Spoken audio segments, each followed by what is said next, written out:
15 powerful life lessons from 5 African billionaires for young people. Aliko Dangote, Mo Ibrahim, Strive Masiyiwa, Jim Ovia, and Tony Elumelu. What do these men have in common? A lot, I believe. But one thing that is obvious to the public is that they are all worth billions of dollars, and they have valuable life experiences to go with it. If you plan to become successful in your field of work someday, you want to learn from the experiences of people who have been there and done that. In today's video, we've put together the best of their advice. Before we get to it, consider subscribing to After School Africa for more insightful videos like this. Lessons from Mo Ibrahim. 1. Follow your interest, even if you're not sure how it will make money.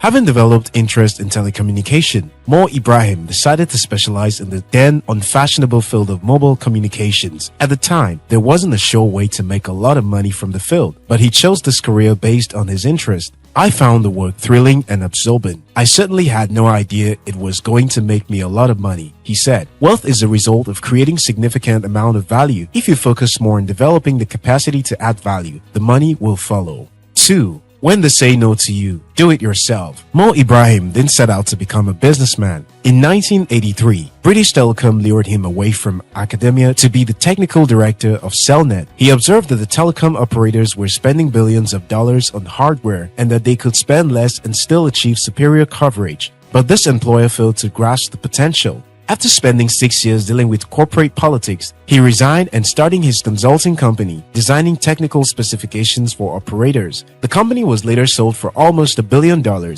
See opportunities where others don't, and have the courage to do it yourself when others say no to you. 3. Bring others along and succeed together. Mo Ibrahim is of the habit of hiring smart people and awarding shares to his employees. By the time he sold his first company for $916 million, the company had 17 international subsidiaries and 800 employees, who among them owned 30% of the shares. He applied the same approach with Celtel. When Celtel was sold for $3.4 billion in 2004, the staff shared $500 million and 100 people, most of them Africans, became millionaires. Mo Ibrahim understands the importance of having the right crew and rewarding them accordingly, and they were prepared to go the extra mile for him. It was Henry Ford who said, "Coming together is the beginning, keeping together is progress, working together is success." 3 lessons from Aliko Dangote. 4. You must be consistent with your vision. When the mobile licenses were on offer in Nigeria, Dangote could have bid successfully for a license, but he steadfastly refused because, as he put it, "It was not my game."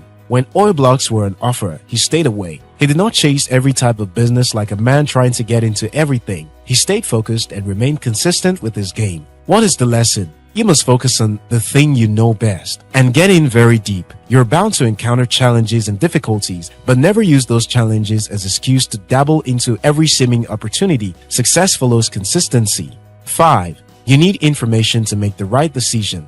When he wants to venture into manufacturing, Dangote and his team wanted to know why most manufacturing businesses have failed. In 1995, they invited a consulting firm, then Arthur Andersen, to help figure out the cause of massive failure in manufacturing. After the retreat, they uncovered 2 reasons. 1 was lack of electricity, and 2 was inconsistency in government policy. This piece of information empowered them to make the best decisions in setting up the manufacturing business and save them a lot of trouble in the future. Learn from this. Make the effort to gather relevant information before making important decisions. And with the internet, big data and data analytics, you may not have to look too far to find the information you need. 6. Do the things you understand. Dangote Group once operated 2 banks in its history. At a point, he and his team had to accept that they were not professional bankers. So, it's in their best interest to quit the business of banking. They then adopted a rule that any business the top 10 of executives in the company cannot wake up at night and explain the process from A to Z. They had no business in that business. This rule influenced their business decisions from then on. Warren Buffett, the 3rd richest person in the world, alludes to this advice: only invest in the business you understand, then go even further to develop the knowledge of the industry. That's how you can stay ahead of the park. 3 lessons from Jim Ovia. 7. Follow your instinct. Jim Ovia believes that the most crucial skill to becoming successful is the ability to listen to your gut. Jim developed curiosity for computers while studying in the United States. He wanted to study computer, but his college advisor convinced him on business management and administration. But his passion got him to sneak into computer science room whenever he had the chance. To put this in perspective, This was around the time Bill Gates and Paul Allen had just established Microsoft. He had the gut instinct that this technology was the key to the future of all business. Years later, when starting his business, even though there was no internet in Nigeria at the time, he made incorporating digital technology and internet capacity a priority. What determines whether a great idea can ever come to fruition is the initial will to act on instinct, says Jim Ovia. 8. Develop your negotiation skills.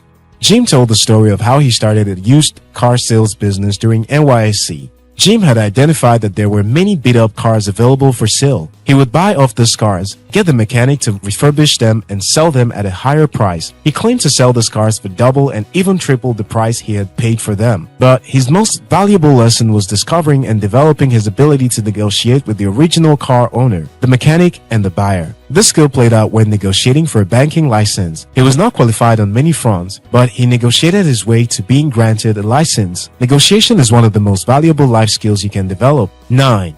Let the dots connect. In his senior year at the university, Ovia got a night job as a computer operator. This experience allowed him insight into how an American bank was using data processing technology to its advantage. Ovia also put his MBA knowledge to work during his NYSC, writing feasibility reports for companies and then selling refurbished cars. He later got a job as a financial analyst at the bank. All of these experiences, he said, prepared me for bigger things to come. Do not take little opportunities of today for granted. You'll never know when these experiences will play to your advantage. 3 lessons from Strive Masiyiwa. 10. Be unapologetically relentless in what you believe is right. Strive Masiyiwa has met with fierce competition more than most entrepreneurs. When he lost his court case for a telecoms license to the Zimbabwean government in 1994, he pushed further by appealing to the Constitutional Court of Zimbabwe. He could have easily avoided this battle by accepting prevailing corrupt practice at the time, but according to him, he wanted to prove that it is possible to do business successfully in Africa without being corrupt. 4 years later, at the brink of bankruptcy, he won the case. Being in court with the government would have looked like an impossible and already lost case, but perseverance brought victory. Never allow yourself to become a grasshopper in your own eyes, even if others see you as nothing more or less.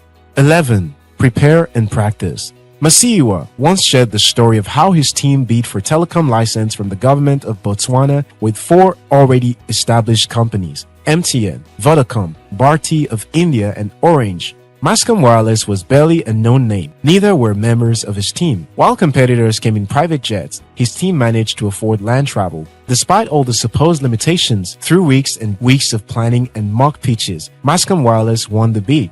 It's not the will to win that matters. Everyone has that. It's the will to prepare to win that matters. In spite of the odds, you will almost always exceed your expectation if you're willing to put in the work to prepare effectively. 12. Have faith in God. As a devout Christian, Masiyiwa's values are of great importance to him. Instead of courting corners and getting involved in corrupt practices, Masiyiwa prefers to wait it out in an audacity of faith. While struggling to establish Econet in both Zimbabwe and Nigeria, Masiyiwa opposed to paying bribes to government officials. Rather, he stubbornly pursued his cases in courts, which he eventually won. He believes it's better to delay gratification than to corrupt your soul with bribe. This stands him out as an exceptional businessman. People close to Masiyiwa confirm that he never takes any important business decisions without first going on his knees, and this has always worked for him. 3 lessons from Tony Elumelu. 13. Don't be in a hurry to travel out. For Tony Elumelu, you don't have to travel out of your country to become successful. Many young people in developing countries are obsessed with traveling abroad to escape from the economic hardship. Tony Elumelu believed that while challenges are real on the African continent, so are opportunities. As a young teenager, he also wanted to check out to America to seek greener pasture, but the lack of opportunity to travel abroad opened him up to a future in Africa that he could not have had anywhere else. This is not to say that there is anything wrong with aspiring to go abroad or relocating for studies, but never forget that there are immense opportunities available to you right here on the continent. 14. Embrace discipline and hard work. People who worked with Tony Elumelu right from the days when he was the young CEO of STB will attest to the fact that he loves to work hard. It was impossible to survive a day in the bank if you weren't ready to work hard. He was often the last to leave office in the evening and first to resume in the morning. During his business abroad, he still worked during the day and attended to everything requiring his approval. He acknowledges that discipline played a major role in making him who he is today. Be self-disciplined and remember that nothing can substitute hard work. 15. Develop the habit to save from little. Tony Elumelu developed a saving culture early in life. He alluded to the fact that the first thing that influenced his life while growing up was his father's advice that if he didn't save from earning $1, he would not save even if he earned $1 billion. That mindset to save a part of whatever he earned positively influenced his life significantly. Cultivate the habit of saving even as a student. Which of this lesson speaks to you the most? Tell us in the comment section below. If you found this video helpful, give it a thumbs up and share with someone. If you're yet to subscribe to our channel, this is likely a good time to subscribe. We have loads of informative content like this in coming days. Until next time, your success matters.